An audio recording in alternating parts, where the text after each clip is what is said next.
From Washington, the McLaughlin Group, the American original. For over 2 decades, the sharpest minds, best sources, hardest talk. If. For such a small word, it packs a wallop. If I live to 100, if Social Security isn't enough, if my heart gets broken, if she says yes. We believe if should never hold you back. If should be managed with a plan that builds on what you already have. Together, we can create a personal safety net, a launching pad for all those brilliant ifs in the middle of life. You can call on our expertise and get guarantees for the if in life. After all, we're MetLife.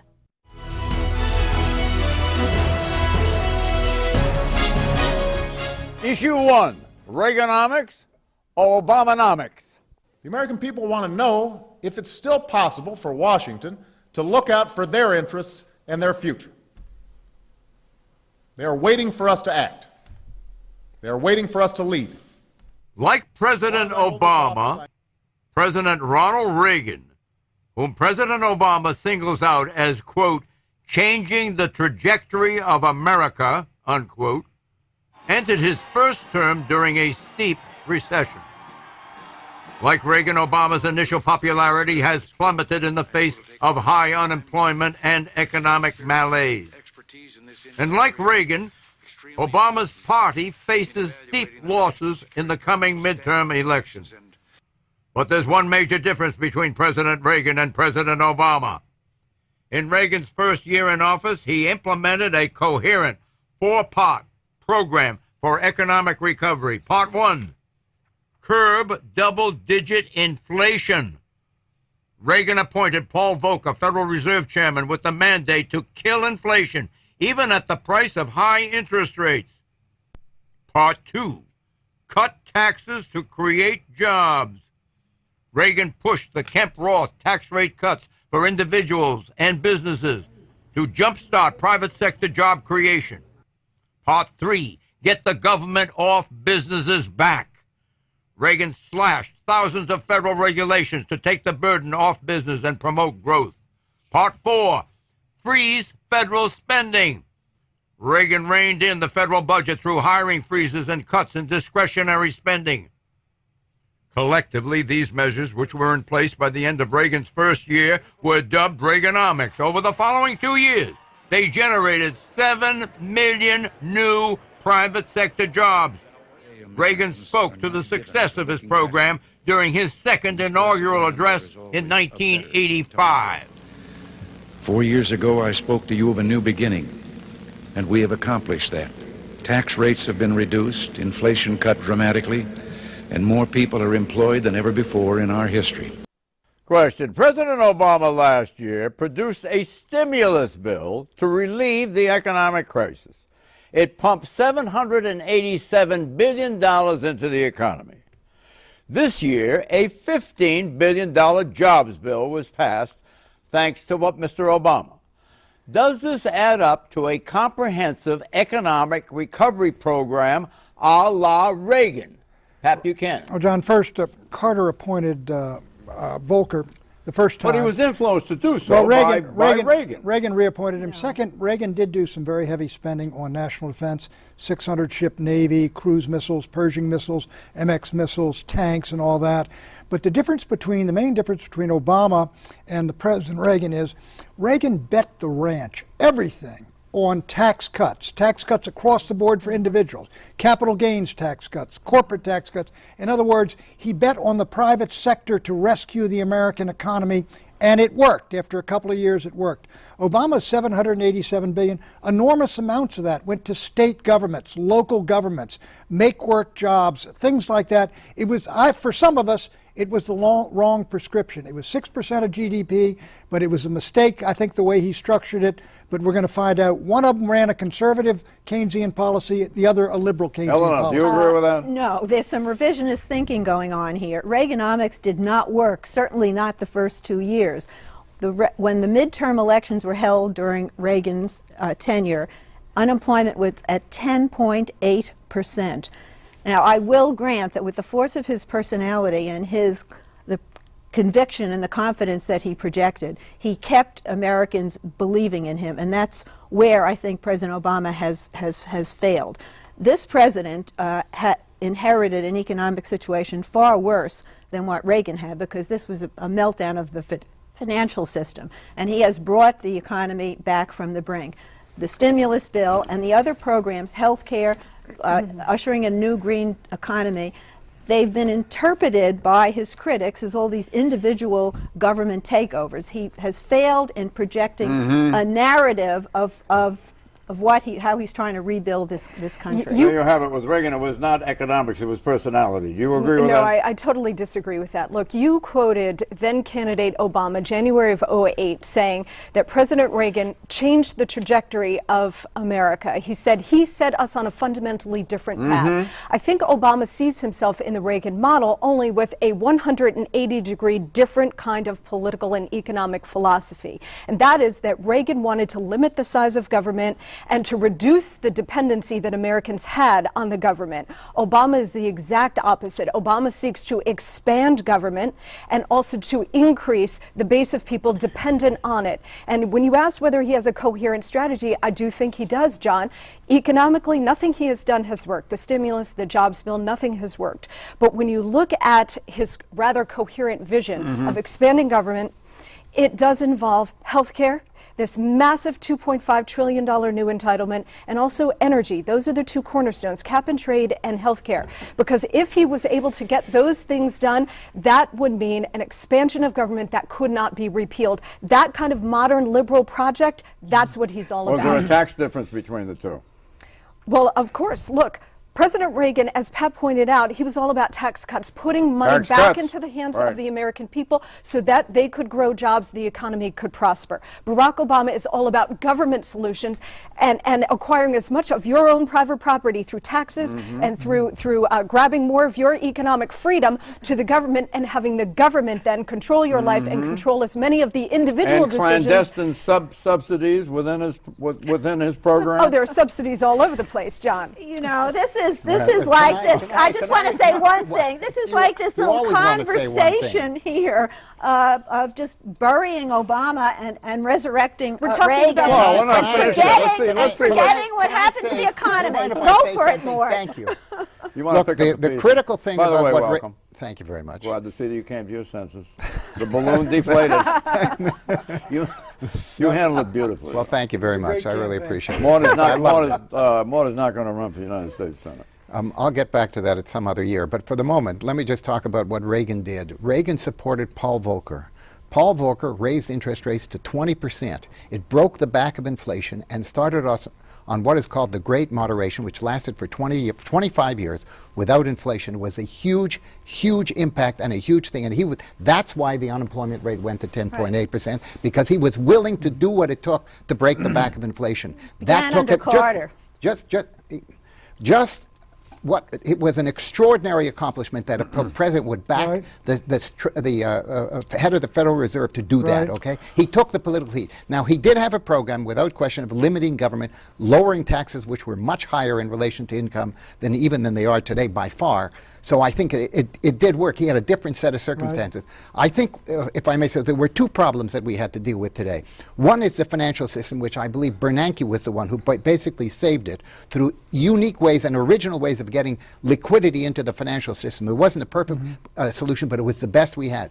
The other was the economy, because we were faced with a huge, look, he introduces his program, the unemployment rate goes up, not down. Okay, contrary to what he said. He said it was going to stop at 8%. We're now at, roughly 10%, but that doesn't tell the real story. The real unemployment rate is close to between 17 and 20%, depending how you count. And he has not addressed that issue. Instead, he did introduce and absorbed all of his political capital with a health care program. I want to pick up the point of Ben Bernanke. Ben Bernanke is staying on, and he has the backing of President Obama. Is that correct? Yes. And that's good news. Yes. The difference today, John, government is consuming something like 40% of the entire gross national product. The weight on the private sector, far greater than it ever was in Reagan's years. What's the percentage? It's almost 40% if you add them all up. Besides, let me say this. We've got a Reagan's tax cuts did not take effect until 1983. Exit question. Democrats take comfort from Ronald Reagan's example. They believe that if President Barack Obama stays the course, he'll rebound politically by 2012 as Reagan did. Is that hope realistic, Pat? Look, I hope it happens, but John, I genuinely believe the situation is so bad with this mammoth deficit, almost 40% of the damn budget. I think that the United States could very well face that big second collapse, just like 2008. Unemployment went up from 7.4% when Reagan took office to 10.8 at the 2-year mark. So by that measure, this president is doing better. I think he needs to do what President Reagan did and stick with the policies and the confidence in the policies. And the government deficit spending now is necessary to fill the hole that was created by the global meltdown. Eleanor the long-term says, deficits are another matter, and I believe this president will address them, which is essential. I'm going to have another conversation with her. Okay, good. Eleanor says, he's got to do like Reagan and have the confidence in his policies. The problem is his policies are all wrong and are having a counterproductive effect on the U.S. economy. Look, if government spending really produced economic growth, Greece would be booming. And if deficit spending really produced economic growth, we would have the same situation. We don't. You have to unleash the private sector and individuals and small businesses to pull this recovery out from under the weight of, as Pat points out, the public sector. Obama has not accomplished really what Reagan did in his first year, and he may have lost control of the ball. Do you believe that? Number two, Reagan's plan was quite structured. It was a coherent and comprehensive plan. We've seen a lot of bits and pieces of Obama, but when is he going to give the country a comprehensive exit from the situation we're in? This I don't know, because I frankly think he's lost a lot of credibility on the issue of the economy. I do agree with what Eleanor said in this respect. The federal government had to make up some of the deficit in spending because we had a collapse of housing. We've gone from 1,600,000 housing units to 300,000 on an annualized basis of new construction. That's a huge drop. We've had a huge increase in unemployment. The federal government had to do something in that regard. The problem, in my judgment, was the stimulus program, A, was not large enough in my judgment, and B, it was very badly structured because it did go, as Pat said, to support a lot of, frankly, public service unions, and that does not create jobs. It also gave tax benefits to people who were not going to create any jobs. So I thought it was very badly structured, and now we're suffering from it. And now he's lost the credibility with the Congress and with the public, that is Obama has, to do anything significant. That the jobs bill here, John, which is $15 billion, was originally $85 billion. You've got $1 trillion sitting out there that the Fed has put out there. It's brought all this toxic paper. I'll tell you, we are not out of the woods when it comes to a sudden explosion of inflation. No, if this economy starts moving, I'll tell you, this economy starts moving, he's going to have to pull that money out. I think this president's policies are sound. I think there are glimmers of hope there. The numbers are moving in the right direction. I think getting jobs back is a huge mountain that's not going to be climbed, certainly not by November, if ever. And what has surprised me the most about this president is for someone who ran on an overarching vision and who had the message discipline to convey that vision, that he has not been able to connect the dots of the various programs that he has put in place, and he has allowed his critics to portray them as a government takeover when government involvement was essential during this period. That's exactly what it is, and that's the whole agenda. He had spread himself too big a canvas. It's still too big a canvas. He's got to get out of the health thing. He's trying to do that. He set a date, but that's still going to absorb. He's got to get it to And then he wandered this week into yet another field. Issue 2, Democrats angst. I'm singing in the rain, just singing in the rain. What a glorious feeling, I'm happy again. We're going to do a lot better than people think. We feel fully prepared to face the American people with the integrity of what we have put forth and with the political power to go with it to win those elections. The House Speaker and the chair of the Democratic National Committee are predicting that the 2010 elections will go to the Democrats. Others think the opposite. They think the Democrats are singing in the rain. In fact, worse, Democrats are facing a bloodbath that will include losing the party's majorities in both the Senate and the House. And that negative forecast was made before this week's Democratic setback in New York. Congressman Charles Rangel announced that he was stepping down from his chairmanship of the extremely powerful Ways and Means Committee. In order to avoid my colleagues having to defend me during their elections, I have this morning sent a letter to Speaker Pelosi asking her to grant me a leave of absence. Rangel has served over 40 years representing Harlem in New York. He was admonished by the House for accepting trips to the Caribbean by corporate donors, a violation of the ethics rules. Were there other reasons why Charlie Rangel resigned? Well, he got essentially a wrist slap from the Ethics Committee based on one narrow charge, but the Ethics Committee was investigating a lot of other things, and Democrats did not want to go into the November elections having to defend him. And, you know, Charlie Rangel is I would even say a beloved figure on Capitol Hill, and he's a very good legislator. But he maybe overstayed his time. They rewrote the rules. He's kind of on the wrong side of those rules. So I think stepping down was the right thing for him to do, and I doubt he'll ever get his chairmanship back. There's a tragic irony here, too, because Charlie Rangel's predecessor, Adam Clayton Powell, was actually forced out on very similar kinds of ethics violations. And 40 years ago, Charlie Rangel, a young whippersnapper out of Harlem, hard-charging guy, said he was going to come in and help clean up the institution. Look, I think the Democrats are starting to create a cornucopia of corruption narrative here, where you don't just have Charlie Rangel, but now you have Congressman Eric Massa, who is probably set to resign early next week over possible sexual harassment allegations. You have Congressman Gregory Meeks, who's being looked at for allegations that he misused charity money he helped raise for Hurricane Katrina victims. And the problem is, just like with the Republicans in '06, once you have a pattern that starts to be ingrained in the public consciousness, then you've got a problem. Then you got Blago's trial coming up maybe in June, supposedly, and we may not have a governor of New York by week's end. You can never tell. Mr. David Patterson's had some real problems, John. I don't think we've gotten to the culture of corruption type thing that hit the Republicans in 2006, but we are advancing on it, quite frankly. Well, then you have Congressman Massa. Well, I think there is just an enormous sense in the country of really dismay, even disgust, over the way our American politics are carried on. I'm just astonished at the response that a lot of people are getting to just find a way to change the system there. And there's just a complete disgust and dismay and contempt for it, and nobody knows how to get it under control. Why is Della Hunt resigning in Massachusetts? I think he's just burned out. I mean, he's an admired figure. I don't think there's any even hint of any problems with his resignation. He's just had enough. But a lot of people have had enough. But Nancy Pelosi promised to have the most ethical Congress, and you can't make her responsible for the governor in New York or the governor in Illinois. No, but she's got and I want to remind you that Tom DeLay was indicted, and the Jack Abramoff scandal was a lobbying scandal that touched a lot of right now it's being reported. These are isolated individual instances. Quickly.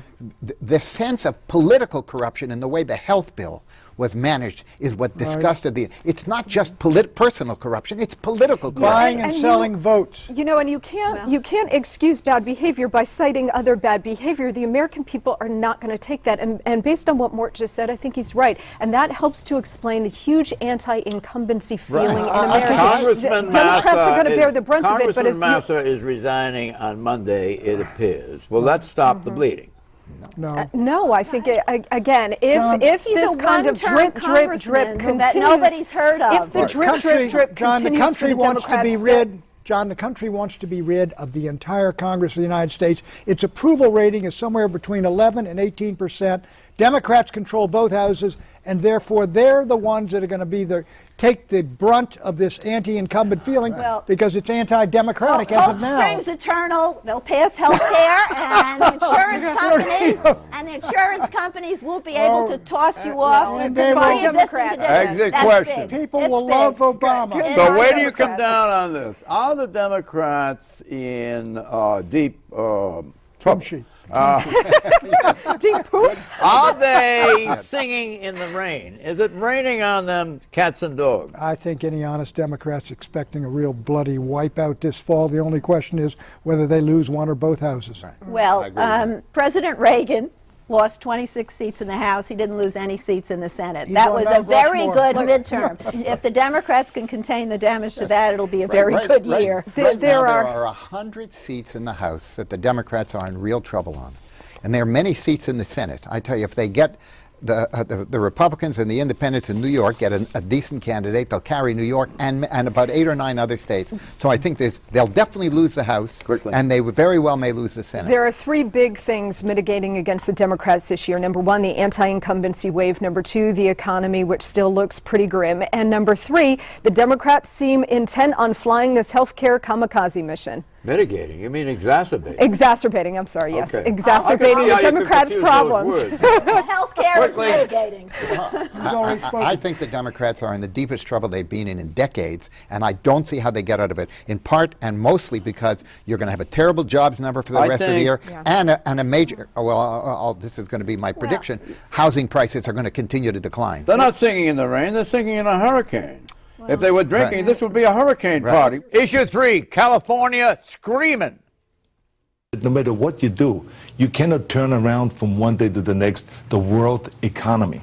The world economy has fallen. The whole world. If you read newspapers from Germany, it's the same story as reading a newspaper from California. You may be right, Governor. The economic meltdown is a world issue. But that doesn't mean that we should take our eye off your state, does it? California is struggling with massive deficits. The state is looking at a budget gap for this year of, get this, $20 billion. That's not only bad news for the state, it's bad news for the United States. The California economy is the 8th largest economy in the world, larger than Russia or Spain or Brazil or Canada and 5 others. An economy that totals $2 trillion. If California can't balance its books, that could start a domino effect where other states will default as well. So says J.P. Morgan CEO Jamie Dimon, who calls a California default a quote-unquote contagion. Question, can California bring down the American economy? Monica.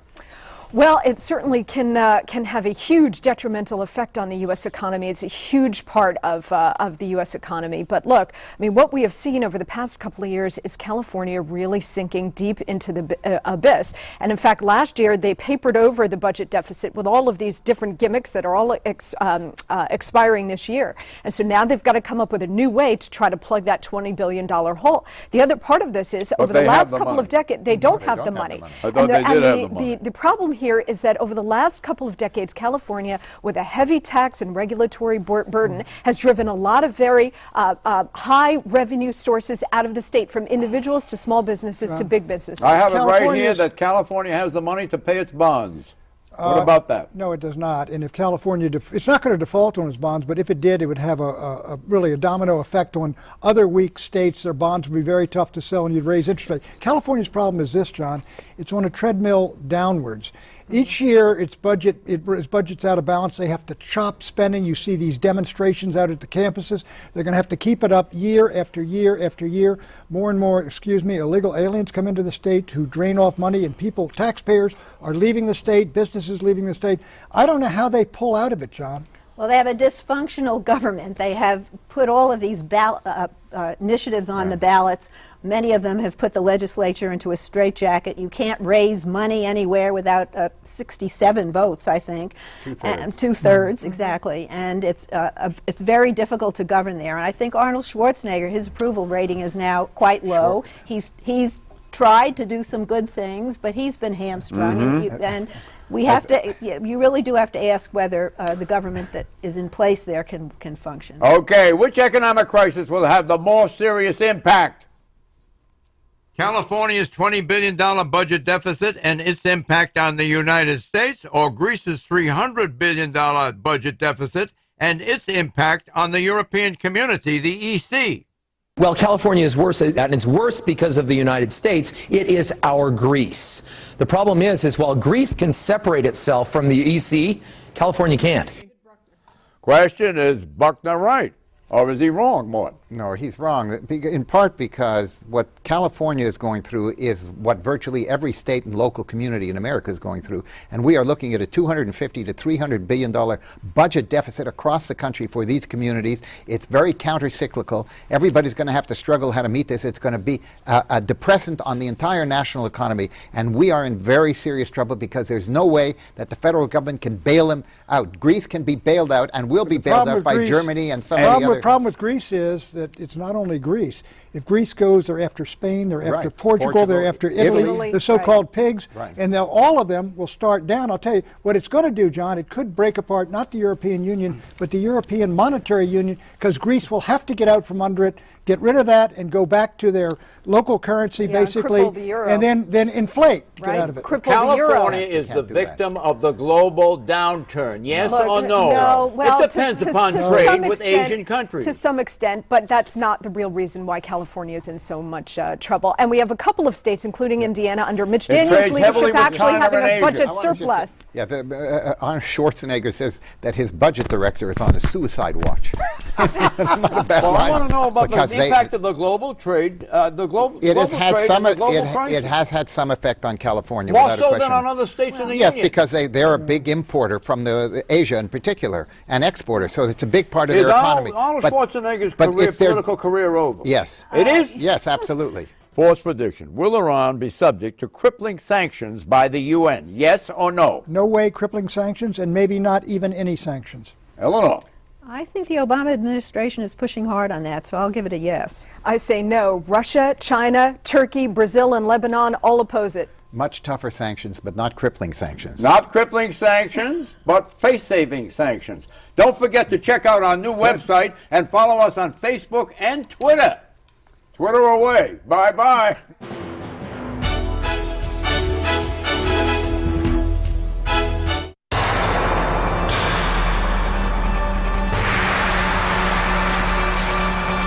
We've provided a platform for success for some of the most respected companies in the country. We fueled their growth with a highly educated workforce and a can-do, pro-business attitude. Just ask our trusted business partner, Toyota. Visit Mississippi.org to see what we can do for you.